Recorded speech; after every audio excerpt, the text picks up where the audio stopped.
Hey everybody, this is Tanya Lux, the Product Marketing Manager for painting products here at Corel, and today I'd like to walk you through the photo art creation process. Painter 2017 streamlines this process for you by providing a specific photo art palette layout, and you can get to it from here within the welcome screen, or you can actually go up to the window menu and come down to layout, and you'll find it over here also.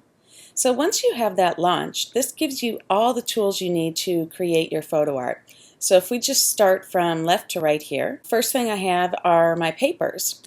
And I'm going to go ahead and select a watercolor paper type, maybe a rough watercolor. And these are called palette drawers, so you can easily collapse these to organize your workspace if you want to. Once you've used the palette, you could also close it out and launch it back again when you need it. Now we come to the photo art palette. So you have something called a clone source here, and before I even get started with this, I'm going to take the easy path and we're going to go to this section right here. So we've got under painting. This would come in very handy if you needed to select a color scheme for your image, enhance your original image, and that's anything from lighten, darken, contrast. If you had a photo of people, you might want to add a little smart blur to blur the pixels in the skin. And you can also add edge effects. And since my image has a white background, I don't really need an edge effect, which might be something nice to use if you wanted to fade out your work towards the edge of the canvas. Now I'm going to go ahead and click this auto clone button, and it's created another new document for me. And the reason why it looks screen back, it's created a new document from that original photo. And there's something called tracing paper here, and you can toggle this on and off, and this allows you to see the original source image at whatever level opacity that you might be comfortable with, and you can make adjustments using this slider here. So I'll just leave it right about here. I'm going to come down to the auto painting, and I'm going to select Smart Stroke and Smart Settings, and this activates Painter's intelligence for painting your photo. And this comes in very handy. So by default, when I select these two options, it drops me in the brush selector up here into a category of brushes called Smart Strokes. You're not stuck with just this category. You can actually create photo art from using any brush in the entire application. But let's start here, because the two categories that are built to automatically, see how the color wheel is grayed out? That means it's going to pull the colors from the source image by default. So you don't even have to do any thinking here. So we've got the Smart Strokes. I'm going to use the watercolor spatter, and I'm going to turn the tracing paper off, and we'll click play.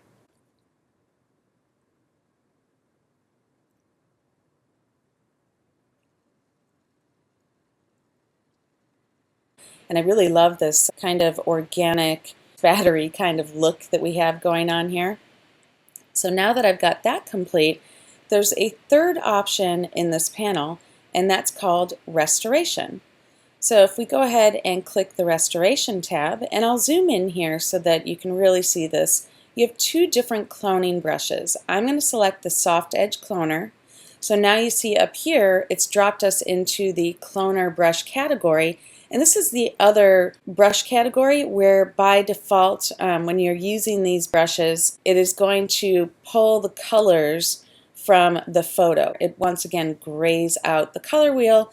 That means if I were to come out and begin painting, it's going to use the colors from the source image. So let's just undo those few strokes. I'm going to go back to my soft cloner, and I'll zoom in here so you can see what's going to happen. With this particular image, I'm not even sure that I would actually want to pull the original clone source in, but let me show you what it does for you. Restoration means that you can restore the original source photo in your painting if you so choose.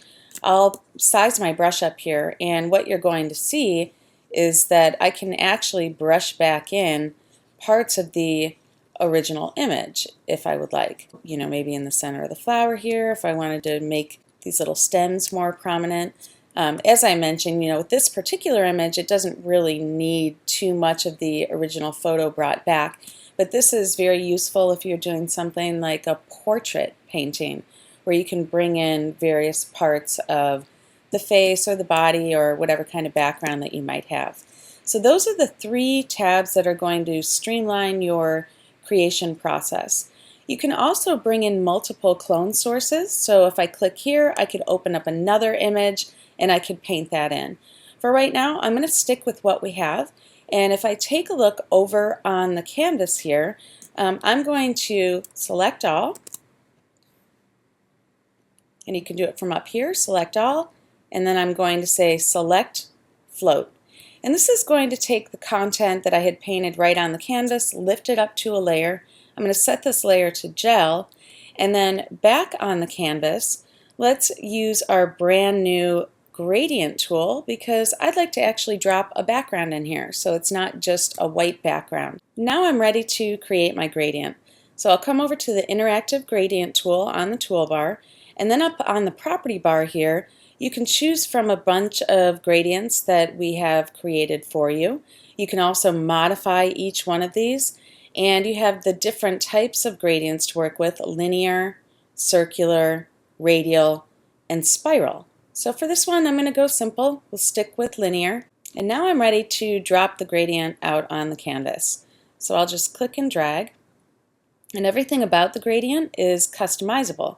So, I can move it around. I can move each individual node. I can add extra nodes, and the way you do that is just by tapping, and it will add an extra one on there. So everything about these is adjustable. You can also launch the gradient palette, and you can start to edit the individual nodes, so the opacity level and the colors of those. I'm pretty happy with this the way it is. Next thing I'm going to do is come up to Express Paint right on the property bar here, and maybe I'll go with this heavy dabs, and I'm just going to bump up the size of my brush. I want it to be a nice big bristly brush, and we'll select the heavy dabs and preview the effect. And what is going to happen is, just the way that we just auto painted our photo, it's now auto painting the gradient for us. And that looks pretty cool.